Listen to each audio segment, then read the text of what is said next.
I want to start today by sharing the story of a young lady, a hero to me and many, from the Chicago Police Department whom we lost last year. I've spoken about her before. Her name is Officer Ella French. Ella French joined the Chicago Police Department in 2018. By all accounts, she was an embodiment of selflessness. She loved people, she loved her family, she loved animals, and particularly stray dogs. She was known for picking them up in her squad car and ferrying them off to safety. She worked as part of the CPD's community safety team, a unit designed to build stronger ties with the communities that they served. Last year, sadly, Officer French made the ultimate sacrifice in her line of duty.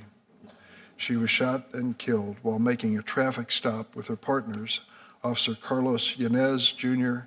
and Officer Joshua Blas. She was 29 years old. The gun that was used to kill her and to seriously injure Officer Yanez was straw purchased in Indiana. I'd like to show a brief video to help tell her story and the threats that law enforcement officers face. Please show the video.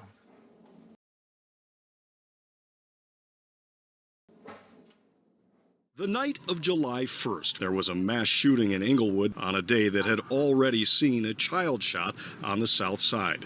This one left a 1-month-old in critical condition. It was Officer Ella French who played a key role in saving the child's life, rushing the baby to the hospital. On Saturday night, French was killed in an ambush attack in Inglewood. Straw purchase pistol was smuggled through an all-too-familiar pipeline, Indiana to Illinois.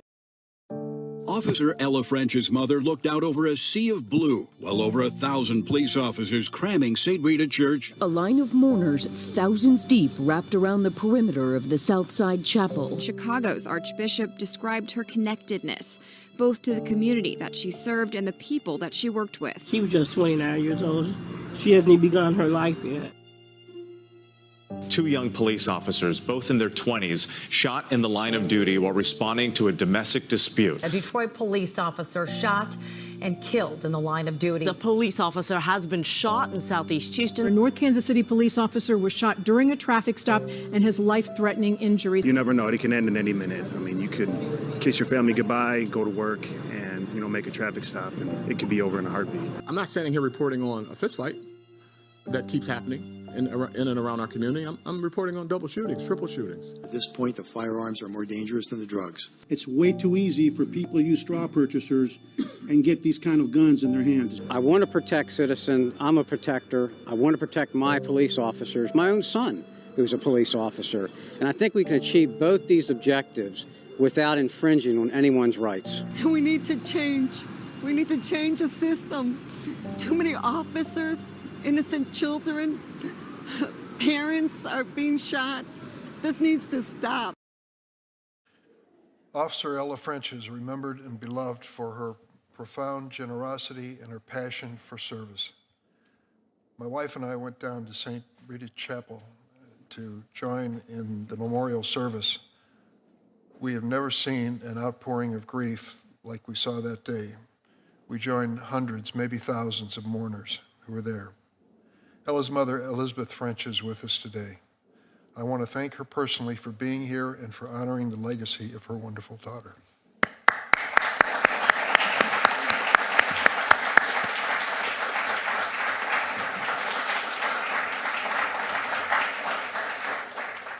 Officer French and her family remind us all of the sacrifice law enforcement officers make every time they put on a uniform.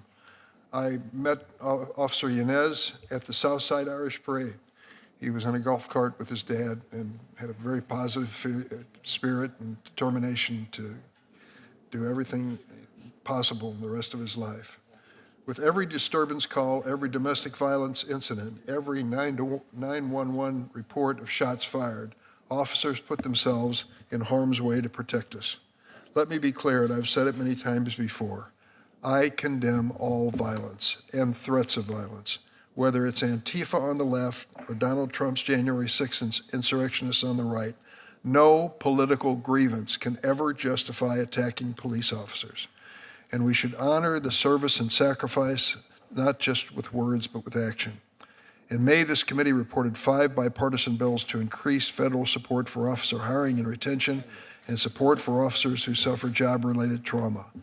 Congress also significantly increased federal funding for state and local law enforcement in the March Omnibus Spending Bill, and more than $10 billion from last year's American Rescue Plan has been dedicated to community policing in over 300 communities. President Biden has called for further funding in his new Safer America plan. There are some on the other side who falsely accuse Democrats for wanting to defund the police. The record is clear. We are funding the police, and we should. But our work cannot end there.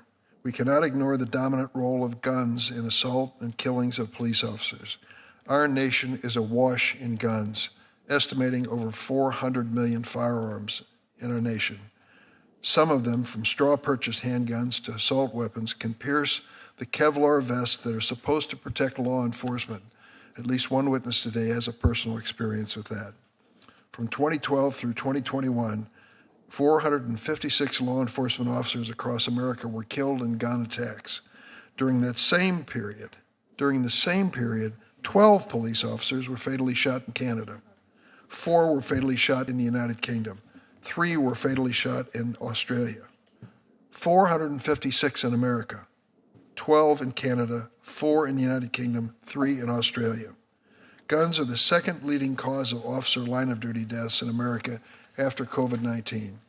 Just last year in Illinois, we lost Bradley Police Sergeant Marlene Ritmanick, Wayne County Deputy Sheriff Sean Riley, Pontoon Beach Police Officer Tyler Timmons, Champaign Police Officer Christopher Overhelm, and Officer French to gun attacks.